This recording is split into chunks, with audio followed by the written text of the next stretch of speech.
fine, he will respond to GT, but then, you know, we're talking about social media, in this case, in terms of what individuals have been able to utilize it for, either positively or negatively in the conduct of the polls. But then, what about the electoral umpire, you know, the organization and the individual conducting this electoral process?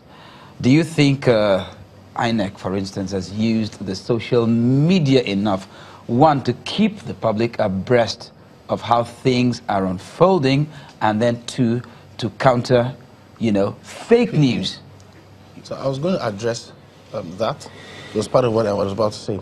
So he made mention of the efficiency of INEC to be able to deliver results same day after election, or do the right thing, you know, to get the social media and fake news and all that out of the way to a large extent.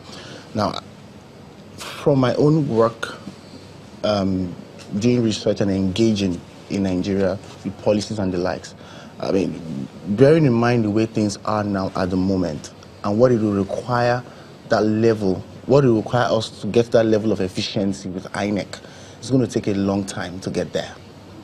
Looking at our political structure, the structural deficits and the cultural issues and all that, it's going to take us quite a while to get there. Social media itself is a disruptive space that doesn't wait for any, is a no respecter of systems, is a no respecter of how fast your government is or how proactive they are to engage issues, is a no respecter of how strong your institutions are to engage for change or national transformation. It's a no respecter of those things. And in the middle of that disruption, you have individuals with different belief patterns about what stories they want to tell with their gadgets. So we're looking at, on one end, a grossly misaligned, weak political or electoral process, inefficient electoral process, competing with a fast-paced digital tech world. Now, to quickly touch on his question so I can wrap it up more holistically, he talked about how INEC have been able to use social media, you know, as a platform to drive or counter fake news. Now, that still speaks to the inefficiency issues that currently exist with the electoral process. Now, if INEC can step up the game to engage, and the question is, how do you engage? Look at the stories from the field yesterday during the elections, videos and all that. Those are stories. Those are data coming in form of stories. So they killed a man and somebody's doing a video, or somebody's doing a video of how individuals gang up to burn ballot papers. Those are stories that connect with the emotions of people. And emotions themselves go a long way to form logical perceptions about issues. And that's the level or the depth of impact social media can create in its disruptive nature in the age we're living now. So if INEC would counter that, they have to take into cognizance how to engage and the level of technicalities, discipline to engage or to keep countering fake news. So it takes a lot to counter fake news in the 21st century. It takes a lot of discipline, it takes a lot of infrastructure, it takes a lot of all hands on deck. Now, you've not been able to get the electoral process right in its traditional space. You want to add the social media to it, I know that it's going to be a dead on arrival, the way it is now. So what right to say that INEC really hasn't understood? INEC really hasn't, number one, understood the use and the place and power of social media as a real-time information and perception shaping tool to tell the story of how the electoral process is evolving, especially to us here at home and those abroad. Now, on the other end of things, when you have that disruptive tech space running, and it seems like you cannot, quote unquote, control or restrict people to what they can do with their phones, then it means that as a government or as a people or as institutions, you have to start thinking of smart ways to engage the limits of, or to engage the negative limits of what we're doing with our phones on social media during the electoral process. So we want to think of how do we educate them as much as on one hand, working to get the political and electoral process right. How do we engage people with the use of social media to tell better stories about the improving electoral process? So again, because you cannot contain that disruption, bearing in mind the weak institutions that exist in INEC. I get your point. I was monitoring INEC handles, their major handle yesterday, and as at 8 p.m.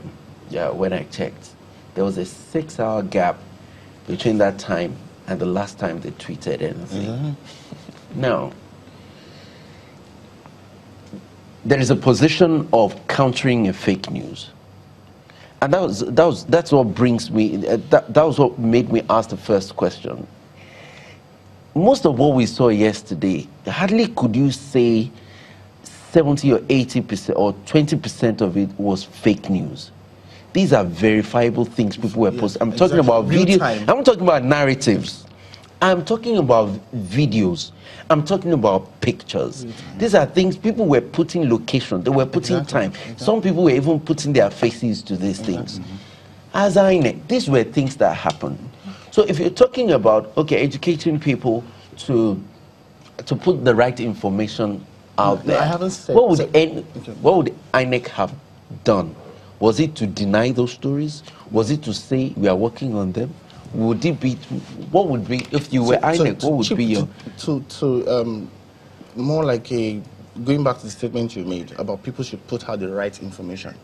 What makes the right information is actually taking the story the way it is right there on the field.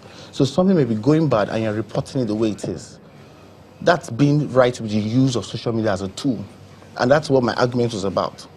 So what I'm saying is, as much as you try to capture or you want to tell the stories around what's going on the field, be it good or bad, capture it for what it is, not based on your bias or any form of deep-seated so you don't weave up. Okay, so you taking this position, do you have a sense that most of what we saw that many Nigerians are not happy with are quoted in bias? No, I haven't said that. Okay. So most of what we saw yesterday, to a large extent, could be correct. To a large extent, could be verifiable as correct. But what I'm saying is, as much as we've seen that, and that is shaping the conversation. Now, if you watch the news, for 30 minutes at a stretch, you see more negative than positive.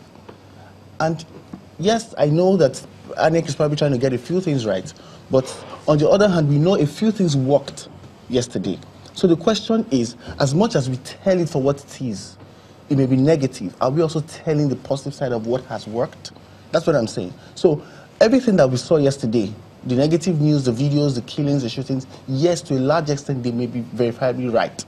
But are we also telling what is working? The positive side of this engagement, of this electoral process as it's evolving at the time. Yeah, so yes. People came out to say, yes. I got here, I met them, I casted them, I voted. So it will now be like, what is the level, the degree? Degree. So now, to the question of degree, to the extent to which I've been able to engage... And we have 20 seconds actually. Okay, to the extent of degree, if you're in a system where there is no value for appreciating things, people, things, processes that is working, you know that people naturally overlook what's working or what's happening, what we are doing right. So people are normally, as in urban Nigeria, is tilted to telling something that may not be right than things. All right, Mr. Kiti doesn't agree. I don't know how popular you are on this table. Honestly, I don't know, but I guess we have to leave it there. Thank you very much, Mr. Gospel Obele, MD CEO, Streetnomics, Mr. GT Ogunye. We're still going to have you till 7 a.m., but you have to let Mr. Obele go. Thank you very much, gentlemen, for being part of this conversation.